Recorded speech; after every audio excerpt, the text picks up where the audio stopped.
قال رسول الله صلى الله عليه وسلم আবু হুরায়রা রাদিয়াল্লাহু তাআলা আনহুর বর্ণনা, আল্লাহর নবী বলেন, বাইনামা রাজুলুন ইয়ামশি বিতরিক ওয়াজাদা হুসনিন আলা শাওয়াজাদা হুসনা শাওকিন ফিত তরিক বা আলা তরিক।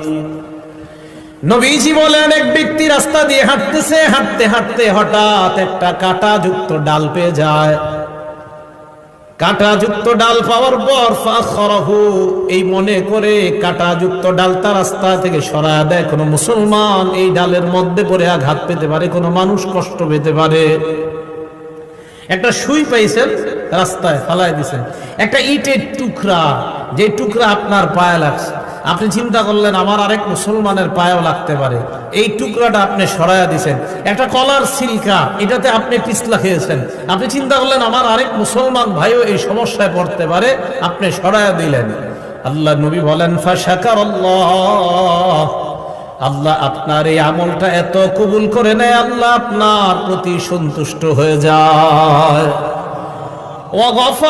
শুধু তাই নয়, আল্লাহ নবী বলেন তার আগের জিন্দেগীর সব গুনাহগুলো মাফ করে দেয়।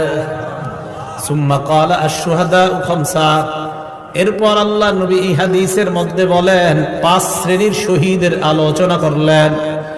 1 নাম্বার আল মাতউনু শহীদ, মহামারীতে কোনো ব্যক্তি যদি মারা যায়, প্লেগ রোগে যদি মারা যায়, ওই ব্যক্তি শহীদ হয়ে যায়। 2 নাম্বার আল মাবতুনু শহীদ, পেটের রোগে যদি কেউ মারা যায়, কলেরা ডায়রিয়া হয়ে মারা গেলে ওই ব্যক্তি শহীদ। হ্যাঁ, কলেরা ডায়রিয়া, এই ব্যক্তি শহীদ 2 নাম্বার।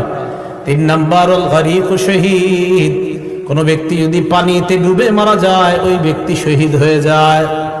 4 নাম্বার সাহিবুল হাদামি শহীদ, কোন ব্যক্তি গাছের নিচে দাঁড়ায় আছে, ডাব পরে তাল পরে মারা যায়, ছাদের নিচে দাঁড়ায় আছে, ছাদ পরে মারা যায়। কার নিচে আপনি দাঁড়িয়ে আছেন, হঠাৎ ছাদের থেকে একটা ইট আপনার মাথায়, ফুলের টপ পরে আপনার মাথায় পড়ে আপনি মারা গেলেন। আল্লাহ নবী বলেন শাহাদাতের মর্যাদা পেয়ে গেলাম। 5 নাম্বার শহীদু ফি সাবিলিল্লাহ, আল্লাহর রাস্তায় যে জিহাদ করে শহীদ হয়, ব্যক্তি শহীদ হয়ে যায়।